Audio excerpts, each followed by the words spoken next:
Hello, C sharp fundamental Bangla টিউটোরিয়ালে আপনাদেরকে স্বাগতম জানাচ্ছি। আমি জাহিদুল ইসলাম। গত পর্বে আমরা আলোচনা করেছিলাম টাইপ এবং টাইপ নিয়ে বিস্তারিত আলোচনা করেছিলাম, সাথে আমরা ভেরিয়েবল সম্পর্কে ছোট্ট আলোচনা করেছিলাম। তো ঠিক টাইপ এই টিউটোরিয়ালের প্রেক্ষাপটে আরও একটা ছোট্ট ভিডিও আসলে আপনাদের তৈরি করা দরকার পড়েছে, কারণ আমরা কিছু ইম্পর্টেন্ট ইনফরমেশন এখানে হয়তো বা আপনাদেরকে মাঝে মাঝে আমি বলার চেষ্টা করছি, বাট ওইভাবে বিস্তারিত বলতে পারিনি। তো সেই জিনিসগুলো আসলে এই ভিডিওতে আমি তুলে ধরার চেষ্টা করতেছি। সেটা হচ্ছে যে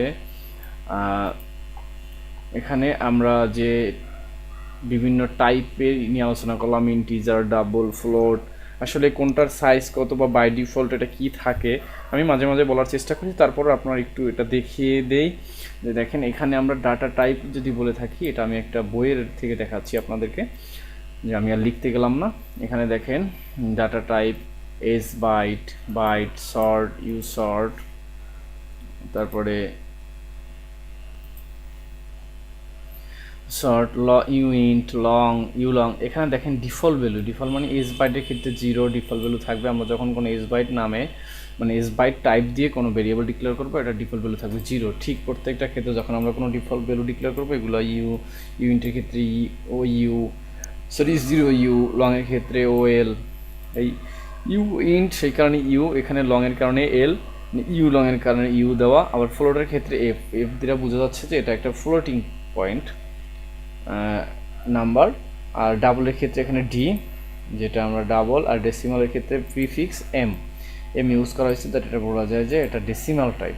বুলিয়ানের ক্ষেত্রে বাই ডিফল্ট ফলস, ক্যারেক্টারের ক্ষেত্রে /ইউ 000 এগুলো থাকে, স্ট্রিংয়ের ক্ষেত্রে নাল, অবজেক্টের ক্ষেত্রেও নাল। যদি আমরা ঠিক আরও একটু বিস্তারিত দেখি, এবং এখানে একটা জিনিস যে স্ট্যাকার হিপের এক্সাম্পল দিয়ে এখানে দেখা যাচ্ছে যে আমরা ইন্টিজার টাইপের একটা নিলাম, যেটা 4 বাইট। এখানে ক্যারেক্টার নিলাম এ 2 বাইট, যেটা আমি বলেছিলাম যে প্রত্যেকটা ক্যারেক্টার তার টাইপ, প্রত্যেকটা ভেরিয়েবল তার টাইপ অনুযায়ী মেমোরিতে জায়গা দখল করে। এখানে আসলে ঠিক মেমোরিতে কতটুকু জায়গা দখল করছে সেটা বলা হয়েছে। এখানে 1 বাইট, কারণ এটা বুলিয়ান ট্রু, সেখানে 1 বাইট। তো এভাবেই আর কি প্রত্যেকটা জায়গায়। এখানে ধরেন আমি যদি স্ট্রিংয়ে যাই, স্ট্রিংয়ের ক্ষেত্রে এখানে বলা হচ্ছে যে বাইট স্ট্রিং নিচ্ছে, এখানে কি 103 বাইট, এখানে 3টা বাইট নিচ্ছে, এখানে আরও বিভিন্ন 42 বাইট, 32 বাইট, কত জায়গা নেয় সেটা।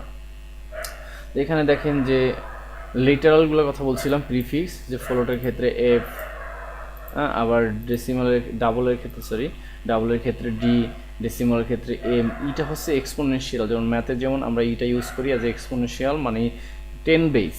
এখানেও ঠিক এটা 10 বেস, যে এক্সাম্পল দেখি যে e-5 এরকম। তো এখানে দেখেন রিয়েল নাম্বার 12.5, এফ মানে হচ্ছে এটা ফ্লোটিং পয়েন্ট নাম্বার, এটা বোঝানোর জন্য। আর যদি আমরা আরেকটু সামনে দেখি, যে এখানে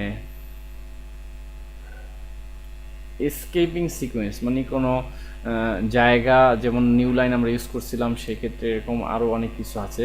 যেমন সিঙ্গেল কোড যদি আমরা এক স্পেস সামনে সরে যাই, ডাবল কোড ইউজ করি, ব্যাকস্ল্যাশ, নিউ লাইন যেটা আগে বলেছিলাম যে এটা নিউ লাইন, তারপর অফসেট, এই জাতীয় অনেক শর্টকাট প্রসেস যেটা দিয়ে আমরা কোডগুলোকে সুন্দর করতে পারি। তো এগুলো আসলে আপনাদেরকে দেখে নিতে হবে, আর আপনারা চাইলে একটু গুগল করে এগুলো ভালো করে জেনে নিতে পারেন। ইনশাল্লাহ আশা করি আপনারা বুঝতে পারবেন খুব ভালো করে। ধন্যবাদ সবাইকে।